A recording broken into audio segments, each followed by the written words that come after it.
বাজনার তালে তালে নানান ভঙ্গিতে কসরত করে লাঠি খেলা দেখাচ্ছেন একদল খেলোয়াড়। তাদের খেলা দেখতে দর্শক সারিতে ভিড় করেছেন নানান বয়সী মানুষ। শনিবার ঢাকার ধামরাইয়ে গ্রাম বাংলার ঐতিহ্যবাহী লাঠি খেলা অনুষ্ঠিত হয়েছে। উপজেলার কালামপুর ভালুম খেলার মাঠে লাঠি খেলার আয়োজন করা হয়। খেলাটির আয়োজন করেন তরুণদের সংগঠন বন্ধুমহল। খেলা দেখতে এসে আনন্দিত দর্শনার্থীরা। ঐতিহ্যবাহী এই খেলার আয়োজন অব্যাহত রাখার দাবি জানান তারা, যেন নতুন প্রজন্ম লাঠি খেলার ঐতিহ্য ধরে রাখতে পারে। হ্যাঁ, ভালোই লাগে। মানুষ শুধু ঘরে বসে মোবাইল টিপে, তাছাড়া একটা খেলাধুলা হইলে এখানে আসলে মনটা অন্যরকম ভালো লাগে আর কি। মোবাইল থেকে একটু দূরে থাকে এই আর কি। 4-5 বছর ধরে মনে করো খেলা হয় না আর কি। আবার মাঝখানে তো আরম্ভ করছে যে খেলাটা আমরা যদি খেলায় যাই তুলাহানো রেখে যাই হেরবো, এই কারণে আবার ফিরে খেলা আরম্ভ করছে। এখন তো বাচ্চা কাচ্চারা এই খেলা দেখে না, এখনকার বাচ্চা কাচ্চাকে ডিজিটাল খেলা দেখে। এখানে মুরব্বীর গো খেলা, এখানে তো আর এখনকার খেলা না, এখনকার বাচ্চারা এখানে পছন্দ করে না। ধামরাইয়ের বিভিন্ন ইউনিয়নের 25 জন খেলোয়াড় লাঠি খেলায় অংশ নেয়। খেলায় অংশগ্রহণকারীদের প্রায় সবার বয়সী 50 ঊর্ধ্ব।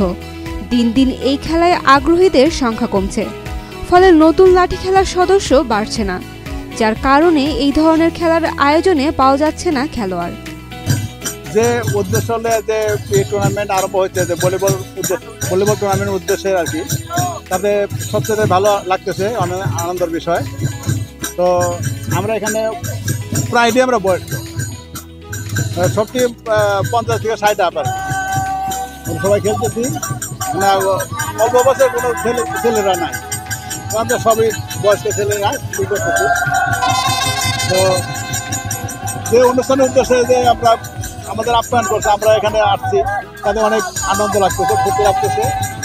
এর মধ্যে কোনো নাই, বিবেচনা নাই, আমরা বেশ ভালো আছি, আনন্দের মধ্যে আছি। না, আঘাত তো লাগবে অবশ্যই। যদি কিনে আমাকে ঝুঁকিপূর্ণ এই জিনিসটা যে যেখানে পারে ওখানে কিন্তু পারি দিব। যদি ফিরায় তাহলে উনি বাঁচলো, আর যদি না ফিরায় তাহলে কিন্তু উনি ওই আঘাতে উনি ছিন্ন বিচ্ছিন্ন হয়ে যাবে। এটা ঝুঁকিপূর্ণ খেলা। এটার নাম হলো, আমার খেলার নাম হলো উস্তাদ মারা খেলা। উস্তাদ যে তারও সামনে তারও কিন্তু দিতে হবে, মাইর খাই দেবো যদি না ফিরে। আর 20 বছর পর আমরা এই খেলাটা আবার আমাকে নেতার কথায়, আমাকে মোরাম নেতার কথায় আমরা কিন্তু এইটা ঐতিহ্যবাহী ধরে রাখতে চেষ্টা করছি।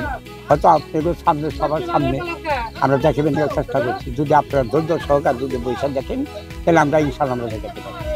আয়োজকরা জানান, দেশীয় ঐতিহ্যবাহী খেলার সাথে তরুণ প্রজন্মকে পরিচয় করিয়ে দিতেই এমন আয়োজন। ঢাকা জেলার যুবদলের পৃষ্ঠপোষকতায় আয়োজিত এই খেলার উদ্বোধন করেন ধামরাই উপজেলার নির্বাহী কর্মকর্তা মোহাম্মদ মামনুন আহমেদ অনিক। অনুষ্ঠানে বিশেষ অতিথি হিসেবে উপস্থিত ছিলেন ধামরাই থানার ভারপ্রাপ্ত কর্মকর্তা মোহাম্মদ মনিরুল ইসলাম। লাঠি খেলা শেষে অনুষ্ঠিত হয় ভলিবল খেলা।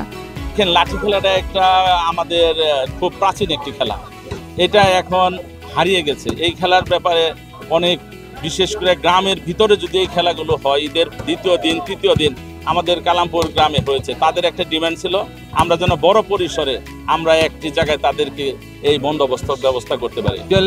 বর্তমান তরুণ প্রজন্ম আপনারা দেখছেন যে ম্যাক্সিমাম হলো মোবাইলের ভিতরে আসক্ত, আর কিছুটা যারা দিক নির্দেশনার বাইরে চলে গেছে তারা আজকের মাদক আসক্ত।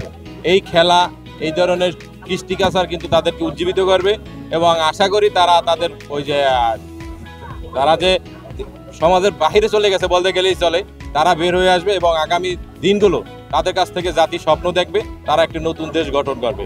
এটাই আমাদের উদ্দেশ্য। আপনারা জানেন যে বাংলাদেশের তরুণ প্রজন্মদের নেতৃত্বে একটি জাগরণের সূচনা হয়েছে, এবং সেই জাগরণের সূত্রপাত ধরেই আমরা এখন বিভিন্ন জায়গায় এই ধরনের আয়োজন দেখতে পাচ্ছি। এবং আজকে কালামপুরে যে আয়োজনটি চমৎকার একটি আয়োজন, এবং এর মাধ্যমে আমরা বিভিন্ন ধরনের খেলাধুলা, ইয়ার লং বিভিন্ন ইভেন্টের মাধ্যমে আমরা যুব সমাজকে উজ্জীবিত রাখতে চাই। যুব সমাজ যাতে কোনো ধরনের বেআইনি কাজে জড়িত না হয়। আয়োজনে আগ্রহের কমতি ছিল না দর্শনার্থীদের মাঝেও। সব বয়সী পুরুষের পাশাপাশি নারী ও শিশুদের পদচারণায় মুখর হয়ে ওঠে মাঠ। খেলা শেষে বিজয়ীদের মাঝে পুরস্কার বিতরণ করা হয়। সাইমা আক্তার, ডেইলি সান।